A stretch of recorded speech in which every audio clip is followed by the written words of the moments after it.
ফিরে বাংলাদেশে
বিরুদ্ধে একটি কতিপয় সংগঠন তারা বিভিন্ন অপপ্রচারে লিপ্ত। আমরা এই অপপ্রচার প্রতিহত করব এবং অনলাইন থেকে রাজপথে আমরা আমাদের সর্বোচ্চ ভূমিকা রাখার চেষ্টা করব এবং সেনবাগ উপজেলা প্রযুক্তি দলের নবগঠিত কমিটির সকলকে নোয়াখালী জেলা প্রযুক্তি দলের পক্ষ থেকে সংগ্রামী শুভেচ্ছা অভিনন্দন।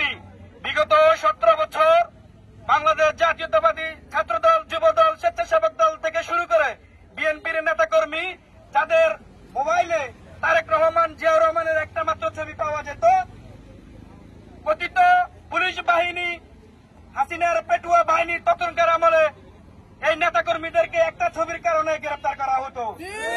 আজকে এই সেনবাগ উপজেলা প্রযুক্তি দলের পক্ষ থেকে বলতে চাই, আমরা অতীত যেরকম অনলাইনে অ্যাক্টিভ ছিলাম, রাজপথে আমরা এরকম অ্যাক্টিভ। আমাদের ধমনীতে যতক্ষণ পর্যন্ত আছে ততক্ষণ পর্যন্ত শহীদ রাষ্ট্রপতি জিয়াউর রহমান, দেশনেত্রী বেগম খালেদা জিয়া, দেশনায়ক জনাব তারেক রহমান, সেনবাগ গণমানুষের নেতা জয়নাল আবদিন ফারুক সাহেবের নেতৃত্বে আমরা ঐক্যবদ্ধ ছিলাম, ঐক্যবদ্ধ আছি।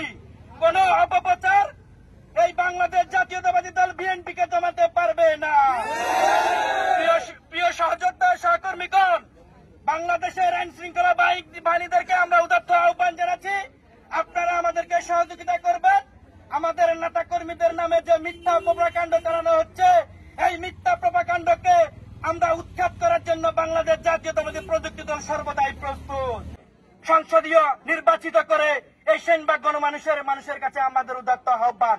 প্রিয় সহযোদ্ধা, সহকর্মী, আমরা এই জাতীয়তাবাদী প্রযুক্তি দলের মাধ্যমে আজকে আমাদের সেনবাগে যে 41 বিশিষ্ট প্রযুক্তি দল কমিটি হয়েছে, এই 41 বিশিষ্ট জনের প্রযুক্তি দলের একজন আগামীতে যাতে সেনবাগ উপজেলা ছাত্র দল, যুব দল, স্বেচ্ছাসেবক দলের নেতৃত্ব অর্জন করতে পারে, এই প্রযুক্তি দলের মাধ্যমে আমরা তাদেরকে সুযোগ করে দিয়েছি।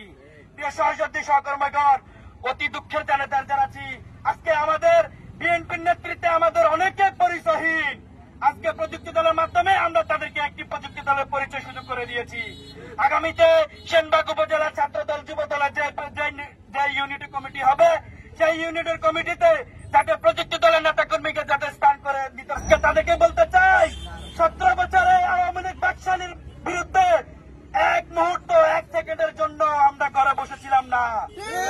বাংলাদেশ জাতীয়তাবাদী দল বিএনপি তারেক রহমানের পক্ষ থেকে যেই কর্মসূচি ঘোষণা আসছে, সেই কর্মসূচি ঘোষণা করে দিনে বাস্তবায়ন করে রাতে আমরা ঘরে থাকতে পারি না। অতীত আমরা যারা জাতীয় সংসদ নির্বাচন নিয়ে যারা প্রপাগান্ডা চালাচ্ছে, তাদেরকে আমরা হুঁশিয়ার করে দিতে বলে চাই, এই নির্বাচনের জন্য বাংলাদেশ জাতীয়তাবাদী প্রযুক্তি দল, বাংলাদেশ জাতীয়তাবাদী দল বিএনপি থেকে শুরু করে কৃষক, শ্রমিক যারা তাদের নিজেদের ভোট দিতে পারে নাই, আমার ভোট আমি দেব, যাকে খুশি তাকে দেব, এই আশা ব্যক্ত করে আগামীতে একটি সুন্দর ইন্টেরিয়াম গভর্নমেন্টের মাধ্যমে নিরপেক্ষ নির্বাচনের মাধ্যমে যাতে একটি সুষ্ঠু নির্বাচন হয়, এই সুষ্ঠু নির্বাচনের মাধ্যমে